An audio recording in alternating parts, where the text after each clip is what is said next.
Hello dear students, कैसे हो आप लोग। आई होप कि आप अपनी पढ़ाई काफ़ी अच्छे से कर रहे होगे और साथ ही साथ में अपने लाइफ को थोड़ा बहुत एंजॉय भी कर रहे होगे। तो आज हम आ चुके हैं क्लास 10th के एसिड बेसिस एंड सॉल्ट्स के लेक्चर नंबर 3 पर, जहां हम आज तीन चीज़ों को पढ़ेंगे। सबसे पहला ये पढ़ेंगे कि कैसे एसिड और बेस एक दूसरे के साथ रिएक्ट करते हैं। दूसरा हम लोग ये पढ़ेंगे कि कैसे एसिड्स मेटालिक ऑक्साइड जो होता है उसके साथ मतलब बेस के साथ रिएक्ट करता है, और कैसे नॉन मेटालिक ऑक्साइड के साथ बेस रिएक्ट करता है। इन तीन चीज़ों को बच्चों आज हम देखेंगे। लेक्चर काफ़ी इंटरेस्टिंग होगा। जिन्होंने पहला 3 लेक्चर नहीं किया है, पहला 2 लेक्चर इस चैप्टर का नहीं किया है, मैं प्लेलिस्ट का लिंक दे दूंगा आपको।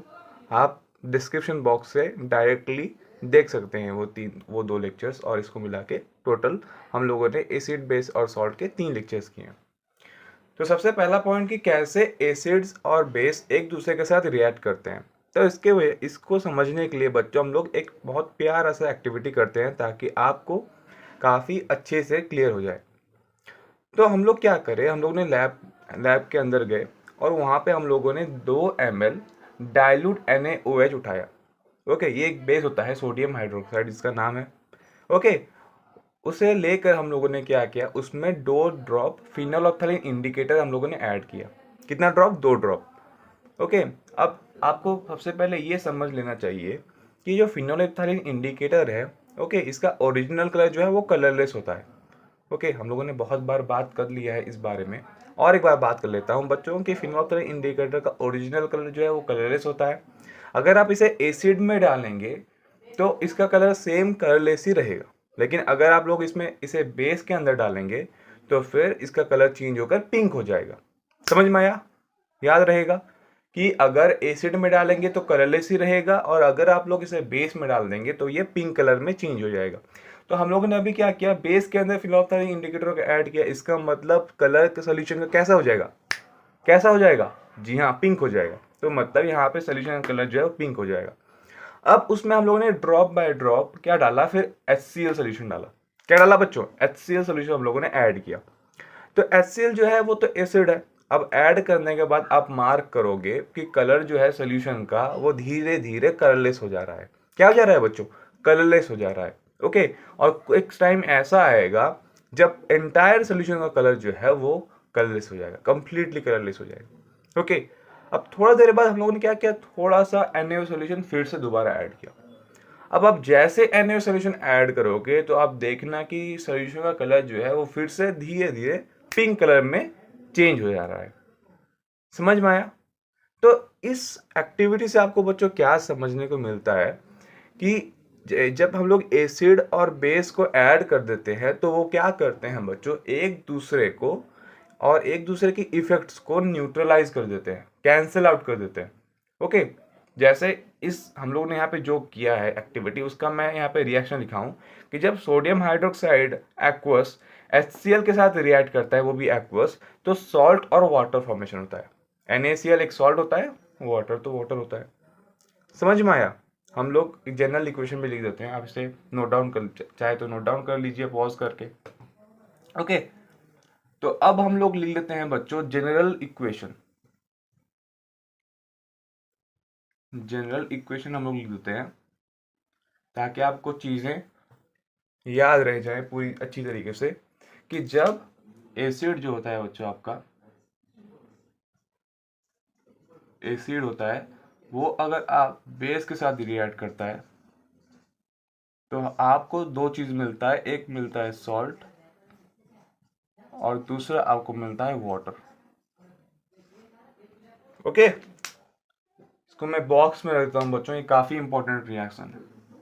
अगर आपने पहले लेक्चर देखा है तो वहाँ पे मैं आप देखे होंगे कि मैं इंपॉर्टेंट जो जनरल रिएक्शन होता है उसे मैंने बॉक्स के अंदर रख दिया है ताकि आपको आसानी हो समझने में। और बच्चों इस रिएक्शन को आप लोग न्यूट्रलाइजेशन रिएक्शन बोलते हैं। क्या बोलते हैं बच्चों?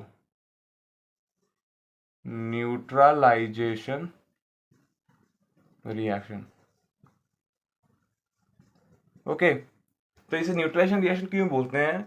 क्योंकि जब एसिड बेस के साथ रिएक्ट करता है तो वहाँ पे वो एक दूसरे के जो इफेक्ट होता है, एसिड अपना एसिडिटी इफेक्ट होता है, बेस का अपना बेसिक इफेक्ट होता है, उसे कैंसिल आउट कर देते हैं और एक नया सब्सटेंस सॉल्ट फॉर्मेशन करते हैं और वाटर फॉर्मेशन करते हैं।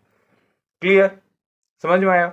अब हम लोग आज के इंपॉर्टेंट टॉपिक के ऊपर चलते हैं जिसका नाम है कि कैसे आपका एसिड जो होता है बच्चों, वो कैसे मतलब बेस जो होता है वो रिएक्ट करता है नॉन मेटालिक ऑक्साइड के साथ और एसिड जो है वो रिएक्ट करता है मेटालिक ऑक्साइड के साथ। हम लोग ये इंपॉर्टेंट चीज़ देख लेते हैं आज का, और यही जो है वो इम्पोर्टेंट पार्ट है आज के लेक्चर का कि कैसे मेटल्स जो होते हैं, मेटालिक ऑक्साइड्स जो होते हैं वो एसिड के साथ रिएक्ट करते हैं और नॉन मेटालिक ऑक्साइड बेस के साथ। ओके, तो नेक्स्ट टॉपिक हमारा है reaction of metallic oxides with acids. Reactions of metallic oxide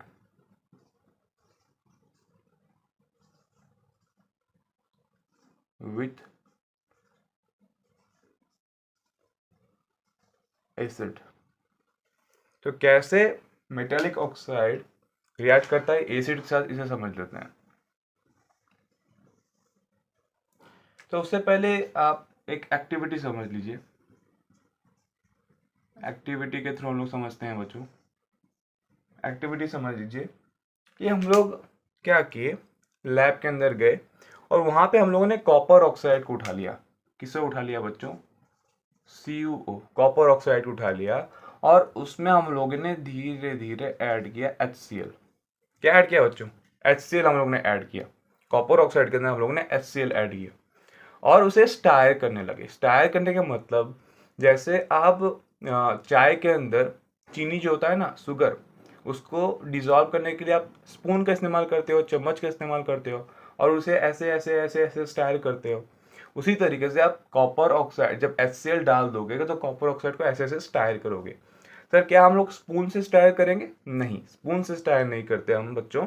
हम लोग एक ग्लास का रॉड होता है पतला सा, उस ग्लास के रॉड से हम लोग स्टायर करते हैं। तो बच्चों यहाँ पे आप देखना कि दो चीज़ें अगर ऐड तो हम लोगों ने कर लिया, अब दो चीज़ को मार्क करना। सबसे पहले आप मार्क करना कि सोल्यूशन का कलर जो है वो कैसा हो जाता है। तो बच्चों ये सोल्यूशन का कलर जो होता है ना, वो कलर चेंज होकर आप लोग देखना कि ब्लू ग्रीन में कन्वर्ट हो जाता है।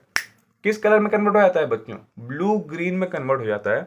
और ये जो कॉपर ऑक्साइड होता है ना, ये कॉपर ऑक्साइड फिर नहीं रहता सोल्यूशन में, कंप्लीटली डिजॉल्व हो जाता है। क्यों बच्चों? क्योंकि यहाँ पे जब रिएक्शन होता है ना बच्चों, तो यहाँ पे फॉर्मेशन होता है कॉपर टू क्लोराइड, मतलब CuCl2 फॉर्मेशन होता है कॉपर क्लोराइड, प्लस आपका बन जाता है वाटर। ओके, अगर हम लोग बैलेंस करना चाहें तो यहाँ पे 2 मल्टीप्लाई कर देंगे हम लोग HCl पे और ये रिएक्शन जो है वो बैलेंस हो गया। Copper oxide when reacts with hydrochloric acid gives copper two chloride and water.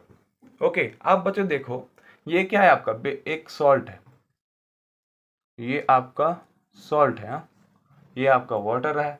Okay, ये आपका कॉपर मेटालिक ऑक्साइड है, ये आपका मेटा और ये ऑक्सीजन, तो ये हो गया मेटालिक ऑक्साइड आपका। कॉपर एक मेटल होता है ना, ये होता है आपका मेटालिक ऑक्साइड और ये आपका एसिड। यही तो है ना। अब बच्चों आप देखो यहाँ पे बहुत इंटरेस्टिंग चीज़ है। इसके पहले हम लोग ने जब न्यूट्रलाइजेशन रिएक्शन पढ़ा था, हम लोग ने क्या पढ़ा था कि when base react with acid gives salt and water. और एक बार, when base react with acid, base plus acid हम लोग ने लिखा था, सॉल्ट और वाटर फॉर्मेशन हुआ था। इसका मतलब देखो कि कॉपर ऑक्साइड जो है वो बेस का रोल अदा करता है। किसका रोल अदा करता है बच्चों? बेस का रोल अदा करता है। इस वजह से हम लोग मेटालिक ऑक्साइड को बेसिक ऑक्साइड भी बोलते हैं। बेसिक ऑक्साइड भी बोलते हैं। बहुत इंपॉर्टेंट बच्चों, बहुत इंपॉर्टेंट, बहुत इंपॉर्टेंट है बच्चों कि जब कॉपर ऑक्साइड एक एसिड के साथ रिएक्ट करता है, मतलब मेटालिक ऑक्साइड एक एसिड के साथ रिएक्ट करता है तो सॉल्ट और वाटर देता है। लेकिन हम लोगों ने न्यूट्रलाइजेशन रिएक्शन में पढ़ा था कि जब बेस रिएक्ट होता है एसिड के साथ तो सॉल्ट और वाटर देता है। तो इसका मतलब यहाँ पे मेटालिक ऑक्साइड जो है वो बेसिक ऑक्साइड का रोल अदा करता है। क्लियर? समझ में आया? अब हम लोग चलते हैं हमारे नेक्स्ट टॉपिक में, जिसका नाम है reaction of non metallic oxide with base. Reaction of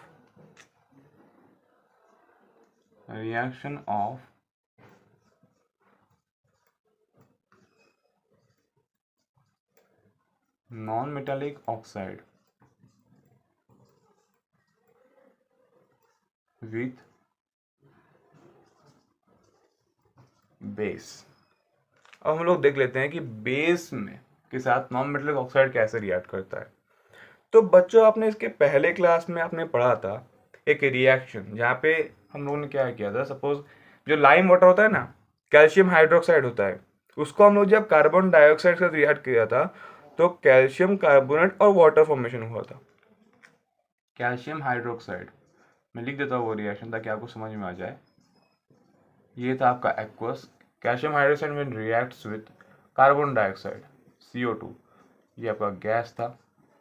तो आपको मिला क्या था बच्चों, कैल्शियम कार्बोनेट CaCO3, जो कि आपका सॉलिड होता है, कैल्शियम कार्बोनेट, और आपको वाटर मिला था। सही बात है, याद होगा आपको। जिसने पहले लेक्चर नहीं किया है प्लीज जाकर एक बार देख ले, और आपका कंसेप्ट एकदम से क्लियर हो जाएगा और आपको किसी भी तरह का डाउट नहीं रहेगा एसिड बेस एंड सॉल्ट में। अब तक हम लोग ने जितना भी पढ़ाया है काफ़ी आसानी से आपको पढ़ाई हो रहा है बच्चों, और मतलब टॉपिक वाइज पढ़ाई हो रहा है। ऐसे नहीं कि हम लोग सीक्वेंस से हट रहे हैं। आप NCERT पे जाके देखना एक बार, इस लेक्चर को देखने के बाद NCERT पर से एक बार रीड कर देना, और आपको हर एक पॉइंट का मतलब NCERT का हर एक पॉइंट आपको कवर होता हुआ दिखाई देगा। ओके, तो कैल्शियम हाइड्रोक्साइड, और हमेशा आप लोग याद रखें कि एग्जाम में NCERT से ही पड़ेगा क्वेश्चन, हमेशा। डायरेक्ट NCERT का रिएक्शन या तो दिया होगा, या तो उसके अंदर बॉक्स में जो होते हैं उसके सवाल दिए होंगे, या तो एक्सरसाइज के सवाल दिए होंगे। इसके बाहर कभी नहीं पूछेगा आपको। कैल्शियम हाइड्रोक्साइड जब कार्बन डाइऑक्साइड रिएक्ट करता है तो कैल्शियम कार्बोनेट और वाटर फॉर्मेशन होता है। अब बच्चों यहाँ पे देखो, ये क्या हो गया बच्चों, ये बच्चों आपका नॉन मेटेलिक ऑक्साइड हो गया। ये कार्बन जो नॉन मेटल है और ऑक्सीजन तो ऑक्साइड हो गया, तो ये आपका नॉन मेटेलिक ऑक्साइड हो गया। नॉन मेटेलिक ऑक्साइड आपका यहाँ पे हो गया, आपको मिल गया। ओके, अब non metallic oxide calcium hydroxide जो होता है ये क्या होता है बच्चों, बेस होता है। ये आपका बेस होता है, बेस। ओके, ये हो गया नॉन मेटेलिक ऑक्साइड, ये हो गया बेस, ये हो गया सॉल्ट आपका, सॉल्ट, और ये आपका वाटर, तो वाटर हो गया। इसके मतलब अब यहाँ पे देखो, इंपॉर्टेंट है बच्चों, देखो देखो देखो देखो, when acid reacts with base, it gives salt and water। और एक बार, when acid reacts with base it gives salt and water। ये भी न्यूट्रलाइजेशन रिएक्शन हम लोग ने पढ़ा था। इसका मतलब बच्चों यहाँ पे क्या है, ये जो नॉन मेटालिक ऑक्साइड होता है बच्चों, ये आपका एसिडिक नेचर होता है,